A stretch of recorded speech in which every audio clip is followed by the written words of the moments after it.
Mas Umam, Ya, soal bagaimana upaya dari PBNU sekarang untuk mencoba mengambil alih PKB ya dengan mengutus ada 2 utusan tadi. Ada tidak sih sebetulnya pintu masuk PBNU untuk mengambil alih PKB kalau ditilik dari sisi aturan? PKB kita tahu ini kan selama ini jalan dengan undang-undang partai politik, namanya juga partai politik ya. Sementara PBNU kan dengan yes, undang-undang betul. ormas. Jadi bagaimana Mas Umam, ada tidak cara pintu masuknya ini? Mbak Zilvia, kalau misal terkait dengan mekanisme dan prosedur, memang tidak mudah dan bisa dikatakan celahnya sangat tipis, sangat sempit itu. Tetapi kemudian ini menjadi pertarungan politik. Meskipun di saat yang sama ini juga justru agak kontraproduktif ya, karena secara tidak langsung juga justru menurunkan marwah dari pengurus besar Nahdlatul Ulama yang memang seharusnya berdiri pada ranah politik kebangsaan, tetapi dalam konteks ini masuk dalam ranah politik praktis. Dan di saat yang sama, kalau misal kemudian hal itu dilakukan, kalau misal sejauh ini langkah-langkah yang dilakukan tampaknya mencoba untuk mengkonsolidasikan elemen-elemen di sekitar PKB yang berpotensi menjadi mesin yang kemudian bisa melakukan koreksi terhadap kepemimpinan Caimin misalnya di PKB. Dan mungkin hal itu yang kemudian akan dilakukan.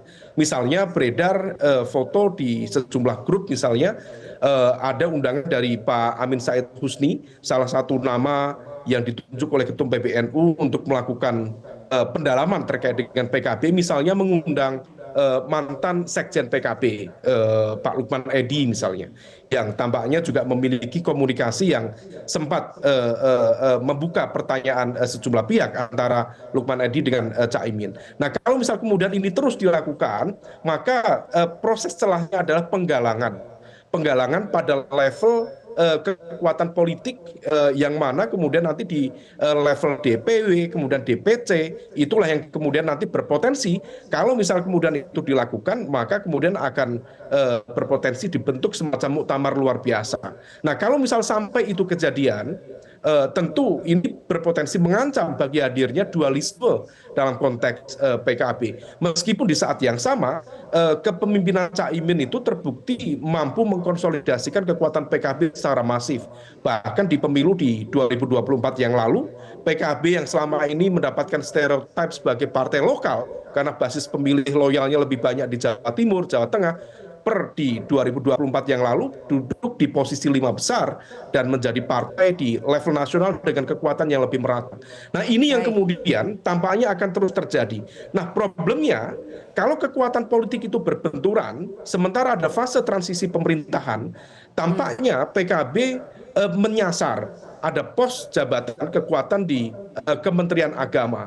Nah, Kementerian Agama adalah kementerian dengan nomenklatur yang cukup kompleks. Ada dari pusat, level provinsi, kemudian sampai level kabupaten dan kota. Dan biasanya di Kementerian Agama itu pengurus di PWNU, di PCNU itu memiliki irisan. Yang aktif di Kemenak biasanya juga aktif kalau warga Nahdien, aktif juga di PWNU, aktif juga di PCNU. Nah, kalau misal kemudian nanti akhirnya kemudian betul-betul PKB pegang kendali atas kepemimpinan di Kementerian Agama, maka hal itu bisa menjadi serangan balik. Justru PKB dengan dalam konteks ini adalah sel-sel jaringan politik Caimin atau Gus Imin berpotensi justru mengkonsolidasikan kekuatan di level PWNU dan PCNU untuk melakukan koreksi balik terhadap kepemimpinan Gus Yahya di PWNU. Nah, ini potensi-potensi konflik, tetapi secara umum ini menjadi tidak produktif terhadap kerja-kerja jamiah, termasuk juga untuk kerja-kerja jamaah. Nah, oleh karena itu sekali lagi seperti yang tadi disampaikan Mbak Zilvia, alangkah lebih baik kalau kemudian proses tabayun dilakukan, proses klarifikasi dilakukan, sehingga kemudian tidak terjadi letupan-letupan yang membuka aurat baik dalam konteks kelembagaan di PKB dan juga PBNU dan juga keluarga besar Nahdlatul Ulama ke depan.